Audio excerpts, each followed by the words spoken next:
प्रदेश के मुख्यमंत्री संबोधित कर रहे हैं, सुनवाते हैं आपको। माननीय जायसवाल जी, इस अवसर पर यहाँ के सांसद द्वय दर्शन सिंह जी, सांसद माया नरियोलिया जी, माननीय मंत्री हमारे दिलीप अहिरवार जी, माननीय विधायक नागवंशी जी जो यहाँ के ही विधायक हैं, इस अवसर पर हमारे वरिष्ठ नेता पूर्व सभापति डॉक्टर हमारे शर्मा जी, सीतासरण शर्मा जी, इस अवसर पर माननीय मंत्री नरेंद्र शिवाजी पटेल जी, थोड़ा कंफ्यूजन हो रहा है, इधर उधर कहीं कहीं कोई बैठा हुआ है, माननीय मंत्री रायसेन से हमारे बीच में मौजूद है। इस अवसर पर माननीय विधायक राजपूत जी और विजय पाल सिंह जी राजपूत हमारे बीच, और कोई तो नहीं बचा भाई, डॉक्टर साहब को बोल दिया। हमारी जिला पंचायत के अध्यक्ष भी रही है ना, वो भी है बहन जी हमारी, और जिला अध्यक्ष शुक्ला बहन जी, आपका भी अभिनंदन है। जरा शुक्ला बहन जी के लिए भी ताली बजाओ भाई।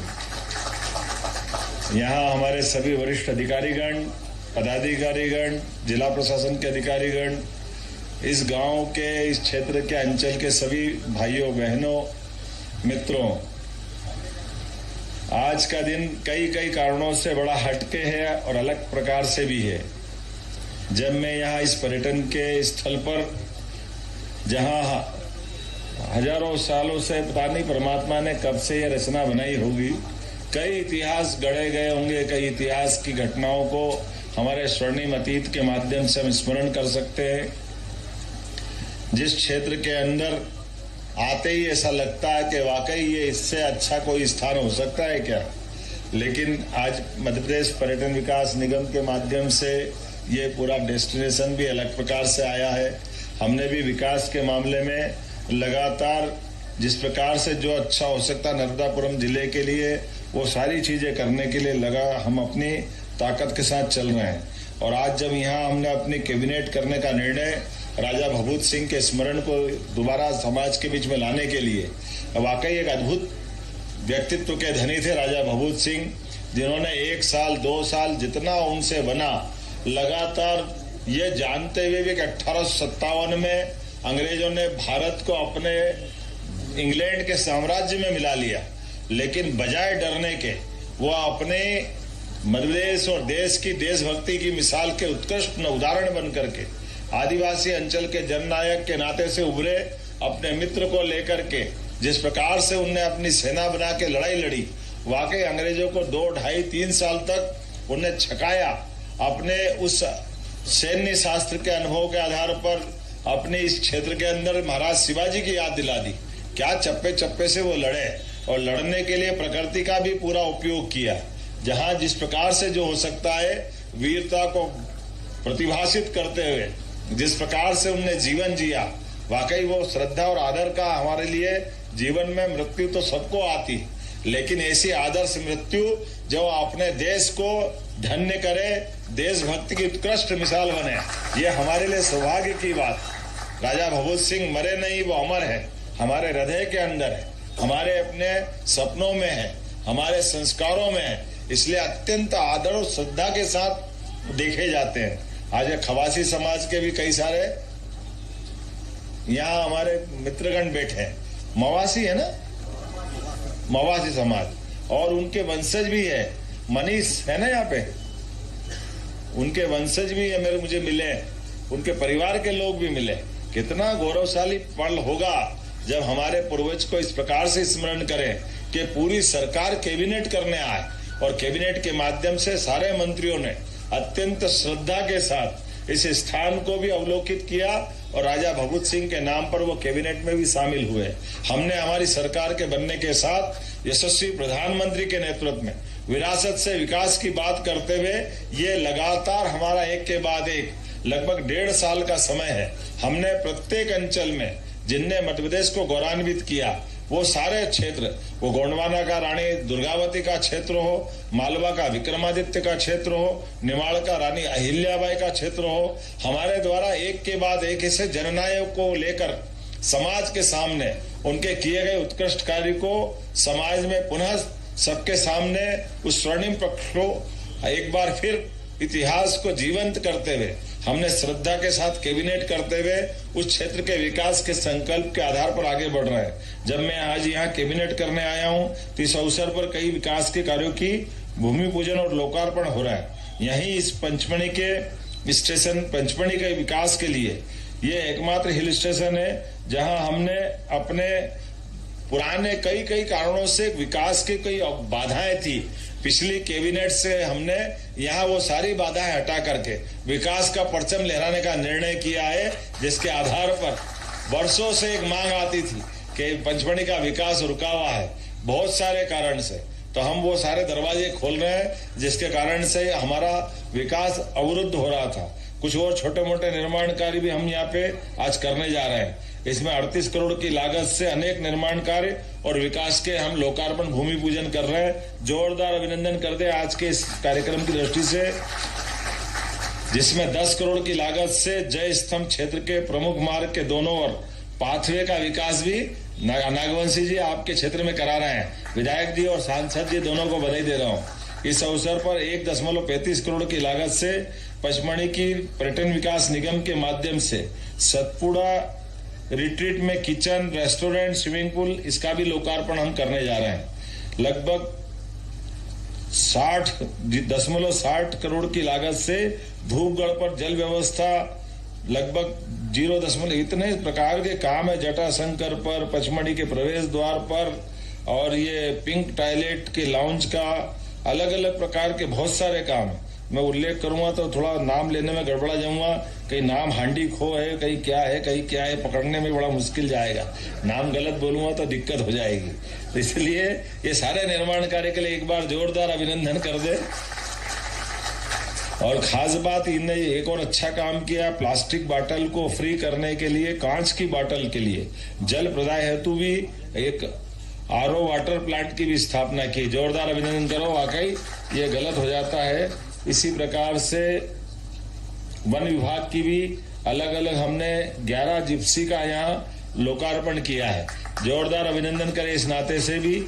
इसी के साथ यहाँ पर कम्युनिटी सेंटर 500 व्यक्ति की क्षमता वाले एक तरह से कन्वेंशन सेंटर अमलतास में, ये 10 करोड़ की लागत से, क्योंकि बड़े कार्यक्रम करने में बड़ी दिक्कत आती, ऐसे में ये नया सभागार बनेगा तो भविष्य के बड़े कार्यक्रम होंगे। तो मेरी अपनी ओर से बधाई। हिल टॉप बंगला, नाम भी बहुत जोरदार है। 6.70 करोड़ की लागत से होम स्टे के रूप में परिवर्तित करने के लिए आज हमने इसका भी कार्यक्रम किया है, इसका शिलान्यास। इसी प्रकार से होटल ग्लेनव्यू में भी 0.34 करोड़ की लागत से केंद्रीय नर्सरी की स्थापना की है। कुछ घोषणाएं मैं यहाँ कर रहा हूँ, जैसे कि हमने सबने देखा है कि यहाँ का हमारा पचमढ़ी का अभयारण्य का नाम बदल करके हमने राजा भभूत सिंह अभयारण्य नाम रखा है। ये राजा भभूत सिंह के नाम पर ये हमारा एक तरह से अभयारण्य अपनी पहचान बनाएगा। हमारे लिए इस पार्क के नाम बदलने से, खास करके पार्क में भी एक पेड़ माँ के नाम, यशस्वी प्रधानमंत्री का यह अभिनव कार्यक्रम है। जोरदार अभिनंदन करें यशस्वी प्रधानमंत्री का। यद्यपि 5 तारीख को पर्यावरण दिवस है, लेकिन हम अपने 5 तारीख के पहले ही 3 तारीख को उस कार्यक्रम में शामिल हो रहे हैं। और आज अपने सारे माननीय मंत्रियों ने एक एक पेड़ अपने माँ के नाम लगाया। राजा भभूत सिंह यहाँ के महाविद्यालय का नाम बदलने की बात गई। बदलना है क्या? बदलना है? तेरी आवाज अलग से ऐसी लग रही जाने क्या कह रहा है। अच्छा बदल भाई साहब बदलना के नाम बदलना है? तो नाम बदलते हुए रखना है भैया। राजा भभूत सिंह नाम करते कॉलेज का नाम। जब हम अपने कोरकू समुदाय की तरफ देखते हैं, आदिवासी अंचल बड़े श्रद्धा के साथ देखते, भोले भाले लोग, उनके जनजाति संग्रहालय की बात भी आई। ये करना है क्या? जनजाति संग्रहालय बनाना है?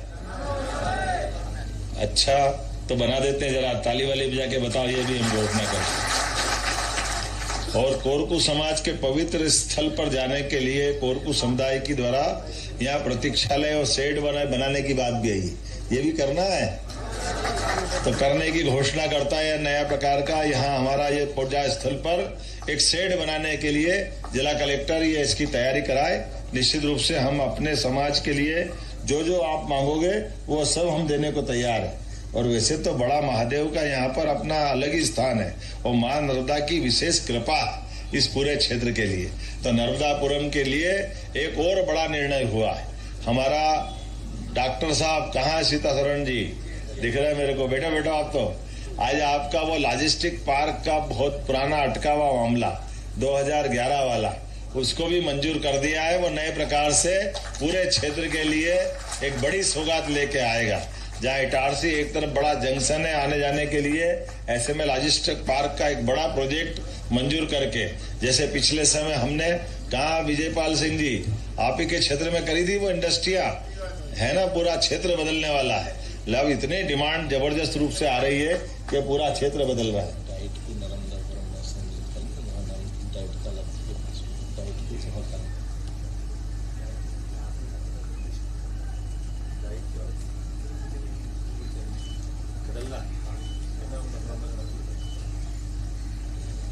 तो ये आपका विभाग है क्या?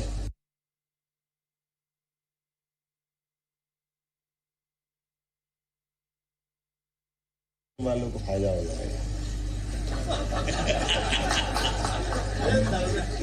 अब मेरी मुश्किल क्या है कि एक बाप के 3-4 बेटे रहते तो एक कह ये दिलवा तो दूसरे को भी तो पूछना पड़ेगा वो क्या कह रहा है, उसको भी तो, उसको कठिनाई तो नहीं है। मैं आपके मामले में विचार करूंगा, जरूर बात करके देखता हूं।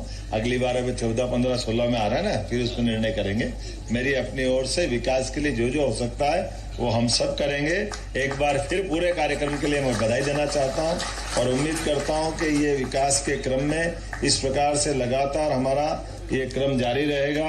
खासकर यहाँ पर आने वाले समय में इंडस्ट्रियों की तो बड़ी संभावना है ही, लेकिन यहाँ टसर रेशम, मलबरी रेशम, इरी रेशम, मूंगा रेशम, जिनको गोल्डन सिल्क के नाम से जानते हैं, वाकई अद्भुत होता है। यहाँ पर जो पिछली बार रेशम के कीड़े वगैरह दिखाए थे, ऐसा लग रहा था कि ये कौन सा काम है, लेकिन वाकई अद्भुत काम है।